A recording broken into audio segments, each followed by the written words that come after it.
Olá, está começando mais um Extra Classe, uma iniciativa do Sindicato dos Professores de Escolas Particulares.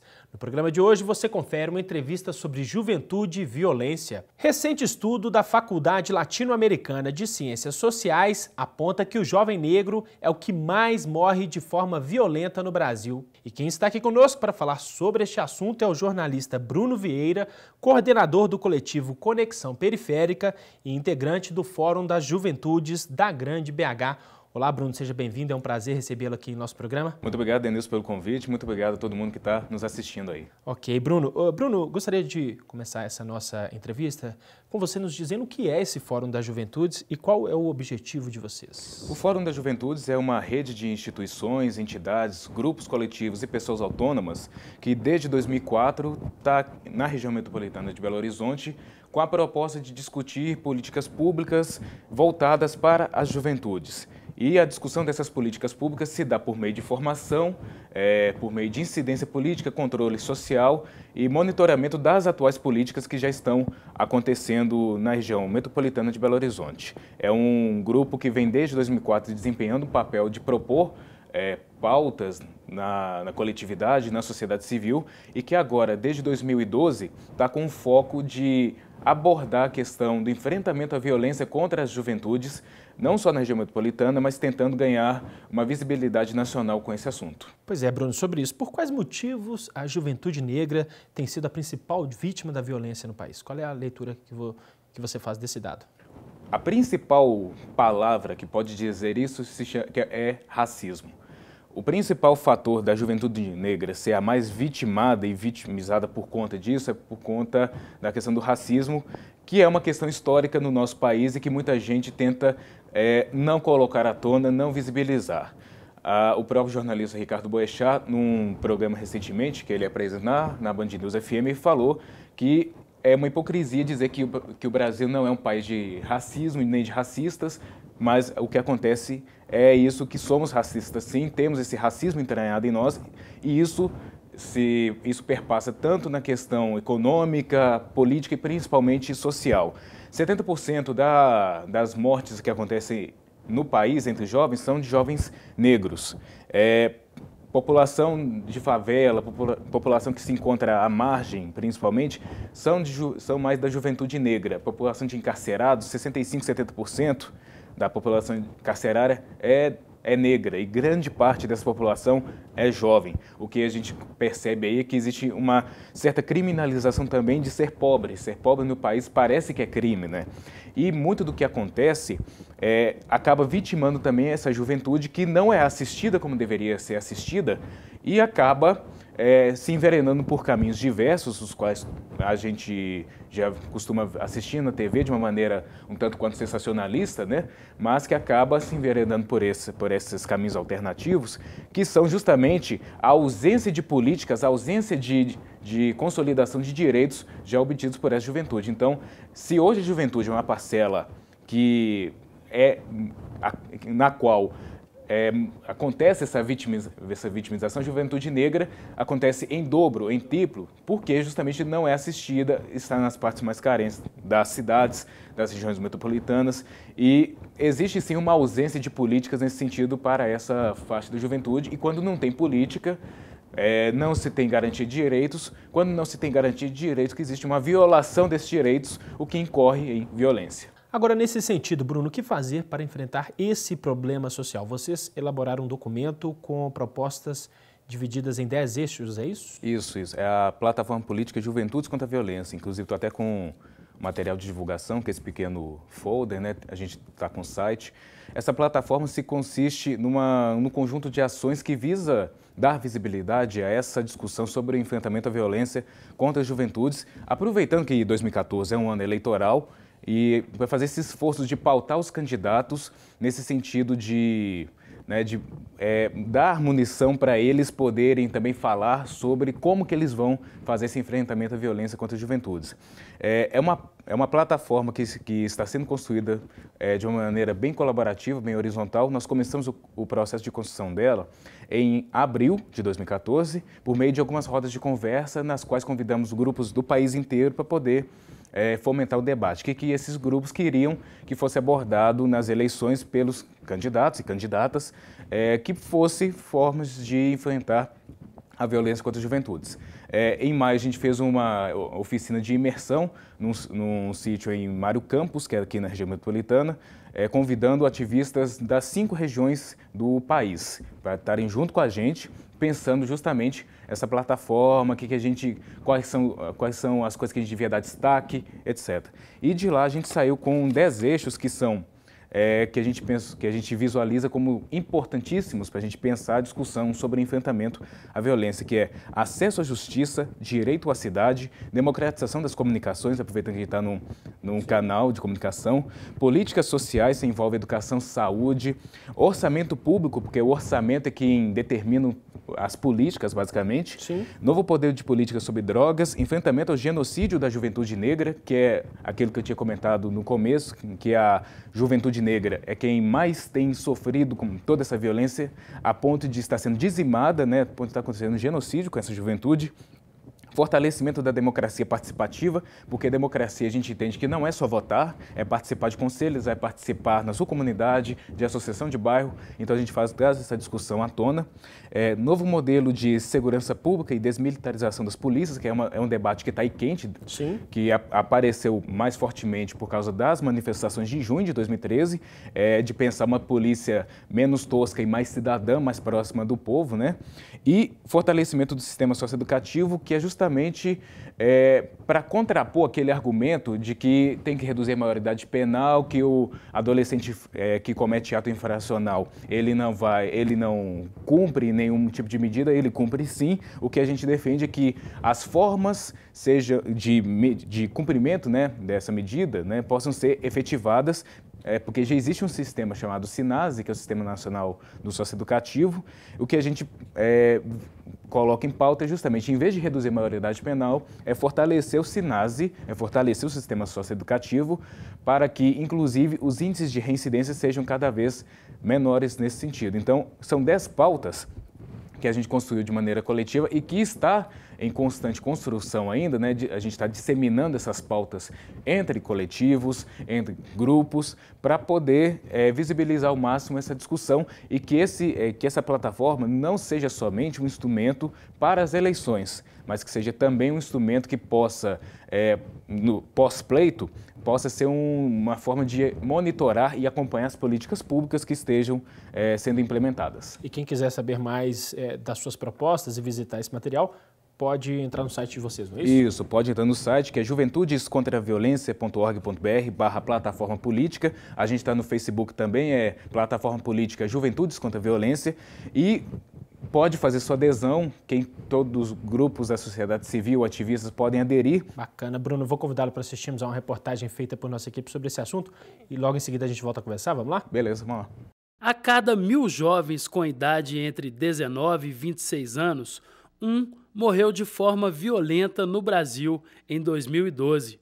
Proporcionalmente, as ocorrências atingem 146,5% mais negros do que brancos. Esses dados assustadores fazem parte do Mapa da Violência 2014, baseado em informações do Ministério da Saúde. O envolvimento com o tráfico de drogas é a principal causa dessas mortes. É fundamental a gente entender que hoje existe um genocídio de uma juventude negra, né?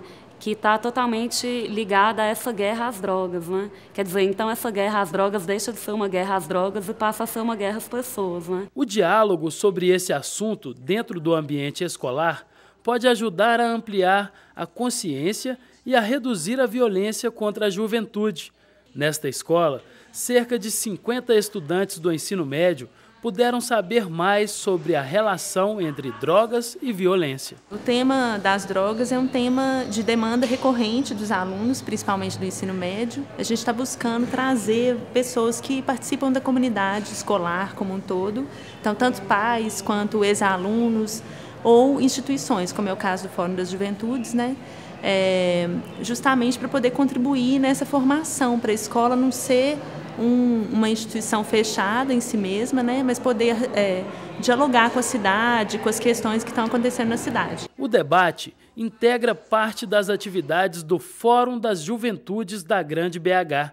Em agosto deste ano, o Fórum apresentou a plataforma política Juventudes contra a Violência, que estabelece 10 pautas prioritárias para o enfrentamento à violação dos direitos dos jovens. Entre os pontos principais estão acesso à justiça, enfrentamento ao genocídio da juventude negra, novo modelo de políticas públicas sobre drogas e o fortalecimento do sistema socioeducativo. Mudanças na política sobre drogas deram a tônica da discussão entre os alunos. Basicamente, a nossa proposta é pensar as drogas para além desse olhar repressivo, moralista, pensar as drogas como uma questão de saúde pública. Para este psicólogo, é preciso oferecer suporte e alternativas positivas para os jovens conseguirem sair do submundo das drogas. Em última instância, o que a gente percebe na nossa clínica é um abandono estrutural mesmo, assim, não é uma precariedade, e eu não digo precariedade em termos materiais, né, assim, de ter ou não ter posse, né, assim, de ser pobre, de ser da favela, mas uma pobreza no sentido do afeto mesmo, assim. São jovens que você percebe nitidamente uma fraqueza nos laços sociais, porque eles não tiveram em suas vidas uma história que favorecesse esse tipo de construção. A gente tem oficina de arte, de grafite, de dança, para ajudá-los a poder expressar dentro do contexto deles, e concomitantemente a isso a gente oferece também atendimento psicológico, psiquiátrico, quando é o caso de um acompanhamento medicamentoso, né, possibilitando que eles possam criar outras maneiras de fazer laço social que não seja através da droga ou através do crime. Atividades como essa mostram que a escola e os professores têm um papel fundamental para ajudar os estudantes a pensar de forma ampla sobre temas da realidade. Tudo aquilo que diz respeito à vida de um jovem tem que dizer respeito também à escola, porque a escola tem que preparar para a vida. Não só para enfrentar vestibular, Enem, etc. Então, o aluno tem que ter condição de se posicionar criticamente diante de um tema que é tão importante para a saúde pública, para a segurança pública e para cada um de nós. Então, eu acho que fomentar esse debate, trazer perspectivas distintas, pontos de vista diferentes, eu acho que é um dever do professor. E estimular esse debate para que cada aluno tenha condição de se posicionar de maneira autoral e crítica diante desse debate que diz respeito a todos os cidadãos. Quem teve a oportunidade de participar da discussão aprova a iniciativa. Essa abertura que a nossa escola dá é fundamental para ter essa visão mais ampla. A geração futura é a geração do nosso país. Então, eu acho que o mais importante é ensinar para a gente agora para passarmos isso para gerações futuras. Agora, Bruno, um dos eixos da plataforma de vocês é o eixo da democratização da comunicação. Em que medida democratizar a comunicação, a mídia, é importante para enfrentar esse problema da violência contra a juventude? É importante para dar uma voz plural às juventudes. Hoje, o cenário que a gente tem da mídia no país é de muita concentração na mão de poucos. E quando eu falei no bloco anterior, bem essa questão de violência acontece não só no sentido da repressão, da morte, mas também da violação de direitos. O direito à comunicação é um direito que está aí assegurado, né, está na Declaração Universal dos Direitos Humanos, só que ele não está sendo efetivado.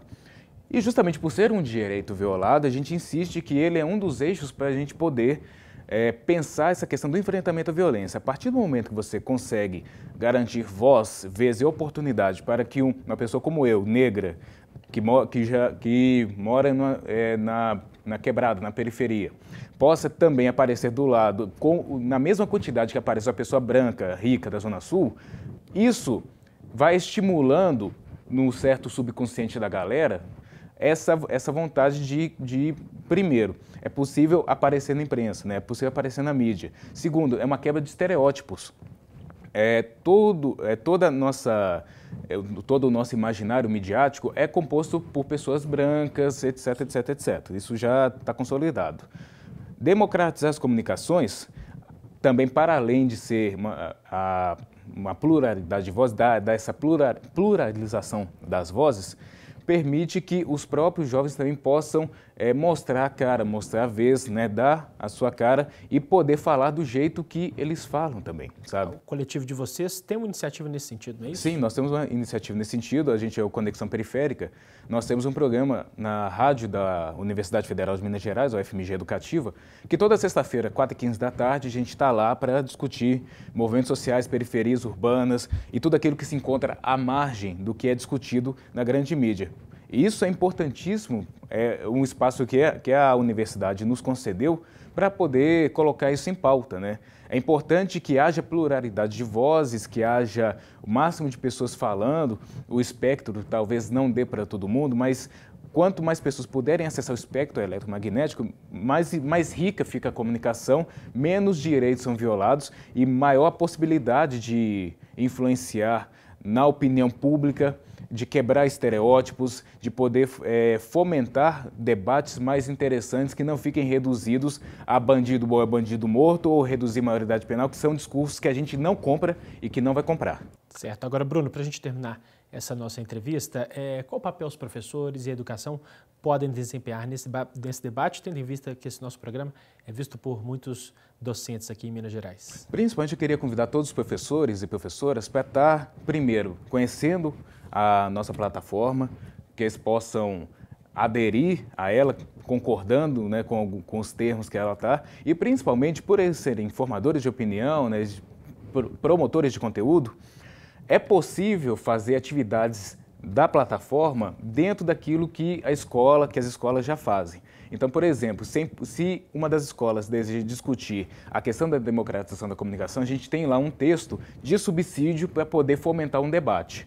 E aí o Fórum das Juventudes se coloca nesse lugar de poder propiciar o contato, de poder dar um apoio metodológico nesse sentido com o texto, mas toda a informação está lá no site, é de livre acesso, é de comum acesso, e é importante que os professores e professoras se envolvam nesse debate também, que possam, nos seus respectivos lugares, se apropriar dos temas da plataforma, conversar com os seus estudantes e que possa cada vez mais ir continuamente fomentando esse debate de enfrentar a violência, pensando violência não só no sentido da letalidade, ressaltando, violação de direitos é violência, violar direitos é violência e é bom que a gente esteja sempre informado para saber como agir no caso de uma violação e eu acho que esse é o papel fundamental dos professores e professoras que estão assistindo a gente. Bacana, Bruno Vieira, eu agradeço a participação e a gentileza dessa entrevista aqui para a Extra Classe. Tá certo, eu que agradeço mais uma vez a oportunidade, Fórum das Juventudes da Grande BH agradece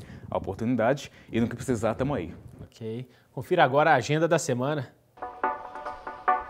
Nesta terça-feira, 23 de setembro, o Cineclube Joaquim Pedro de Andrade exibe o filme Um Longo Caminho a Percorrer. Essa será uma sessão especial dentro da programação do Dia Latino-Americano da Epilepsia. No dia 24 de setembro, o Simpro de Divinópolis promove o debate 50 anos do golpe de 1964, reviver para nunca mais acontecer. O Sindicato dos Professores convida a todos para participar. Acontece nesta sexta, 26 de setembro, na sede do Simpro Minas, o sarau literário sobre os autores Ariano Suassuna, João Baldo Ribeiro e Rubem Alves. O sarau é uma promoção do Departamento de Professores Aposentados do Sindicato. A gente fica por aqui, mas para saber mais sobre o Sindicato dos Professores, é só visitar nosso site. Sua participação é muito importante. Envie sugestões e críticas para o endereço extraclasse@simprominas.org.br. Um grande abraço e até a próxima semana.